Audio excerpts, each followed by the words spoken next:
はい、皆さんこんにちは。機械系男子のケンイチです。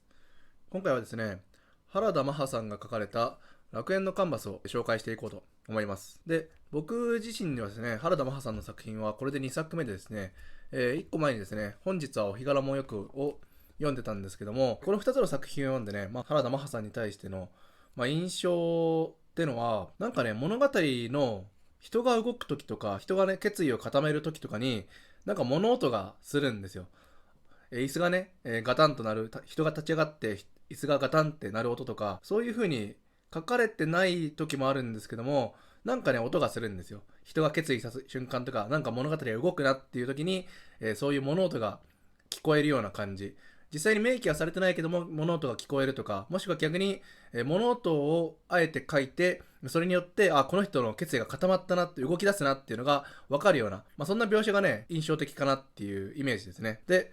このね、楽園のカンバスと本日はお日柄もよくもどっちもそうなんですけども、このどっちのね、作品もね、結果的には対決の話になっていくんですね。勝負の話になっていって、こっちのね、本日はお日柄もよくは、スピーチ対決になっていくんですよ。で、こっちの方は、その絵のね、心眼判定を任されて、それの好評の対決になっていくんですね。で、ここでね、もう一個ね、原田さんのね、作品に関して一つ思ったのが、そういう勝負事になってくると、どっちもね、後に引けない状態っていうか、もちろんその対決してるわけだから、どっちもね、負ける気はないんだけども、負けるに負けられない戦いになっていくんですよ。なんかそういう、バックにですね、ちょっと暗い影が動いてたりとか、そういう魔の手がね、引くに引けないような状態になっていったりするんですけども、そんな感じのね、書き方もね、今回されてましたね。で、このね、楽園のカンバスをね、ざっくり説明するとですね、これがですね、さっきも言ったんですけども、絵のね、心眼判定を、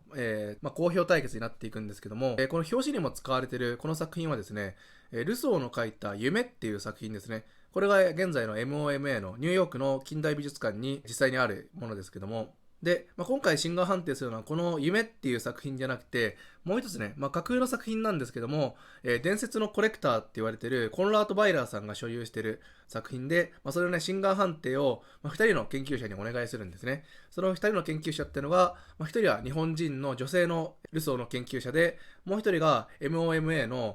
アシスタントキュレーターですね。チーフキュレーターじゃなくて、アシスタントキュレーターの、ティム・ブラウンっていう、この2人が戦うんですよ。で、そのキュレーターっていうのはですね、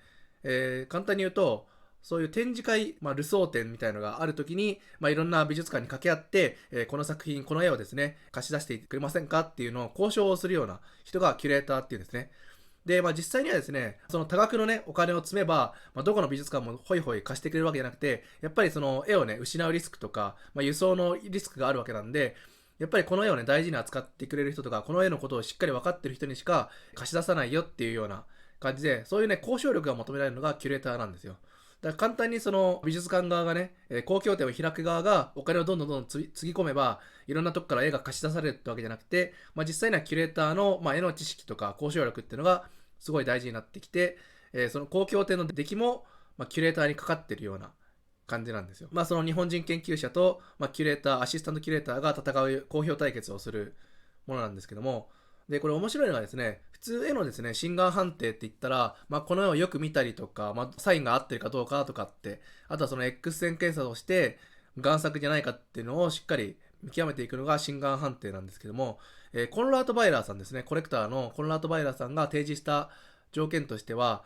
ある物語、1章から7章にまたがっている物語を1日1章ずつ読ませて、その物語読んだ後に、これにすごい酷似した夢を見たっていう作品のですね、シンガー判定をしてほしいっていうふうにお願いするんですよ。だから絵を見てシンガー判定するんじゃなくて、物語を読んでシンガー判定をするっていう面白い方法を取るんですけども、でここでちょっとの話がそれるんですけども、普通ね、その1章から7章までの物語をね、ちゃんとね、この作品は全部書かれてるんですけども、普通だったらね、どっか走られるかなって思ったんですよ。4章、5章目あたりとかが、走られて、こういう話でしたっていう風な感じで、小説の中でね、走られるかなって思ったんですけども、ちゃんとね、これ1章から7章まで全部書かれてるんですよ。だから、読者としても、その絵を見て心眼判定はできないけども、物語読んでの心眼判定、その2人のね、研究者が戦ってる、その同じ土俵には立てるわけなんですよね。物語読んで、本当にその夢を見たっていう、架空の作品が、ルソーが書いた真筆なのかどうかっていうのを、一応ね、読者からしても、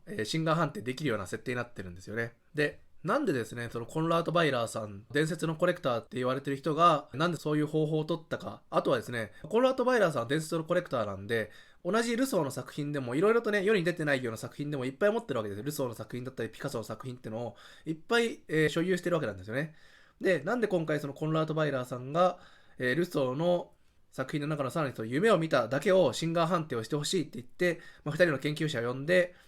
シンガー判定をお願いしたか。しかも物語を読ませてシンガー判定をさせたかっていうことなんですけども、ここら辺がね、結構面白いミステリー要素が入ってくるんですけども、極端なことを言っちゃうと、これ僕の完全な個人的な考えですけども、おそらくコンラート・バイラーさん自身は、その夢を見たっていう作品の診断自体はね、贋作なのか真筆なのかどうかっていうのは、おそらく、多分興味なかったと思います。で、多分ね、コンラート・バイラーさん自身が、その答えを確信してるような、気もするんですよね。絶対に真筆だっていう風な、確信してるところも多分あるんですよ。でもなんでそれをじゃあ、あえてシンガー判定させるかっていうと、おそらくコンラート・バイラーさん自身は、夢を見たっていう作品の真贋が知りたかったんじゃなくて、この絵をね、未来永劫を大事にしてくれる人、その絵を引き取ってくれる人をね、探し出すために、あえてシンガー判定っていう名目で、2人のね、ルソーの研究者を呼び寄せたんじゃないかなっていう風な気がするんですよね。で、さらに言うとですね、さっきも言ったんですけども、同じルソーの作品でもいっぱいいろんな作品を持ってる中で、なんで夢に酷似をした夢を見ただけをシンガー判定させるのかっていうことについても、結構ね、これ考えながら読んでみるとすごい面白いんですけども、物語の最後の最後でね、一応明かされるんですよ。なぜそのコンラート・バイラーさんがルソーを愛してやまないのはわかるんだけども、そのルソーの作品の中でも、なんでその夢を見ただけをめちゃめちゃ愛していたかっていうこともね、最後の最後、物語が進んでいくについて分かってくるので、ここら辺はね、読んでみてのお楽しみっていうことで、そのね、秘密がね、最後に明らかにされて、その秘密を知ると、こっちもね、胸が熱くなるような、すごいいい物語だなっていう。だからこそ、やっぱシンガー判定をね、同じルソーを愛する研究者に、この世を託したいっていうことで、あえて読んだのかなっていうのが分かってくるので、ぜひそこら辺もね、楽しみながら読んでみてほしいなと思います。はい。ではですね、今回は原田真帆さんの書かれた楽園のカンバスを紹介させていただきました。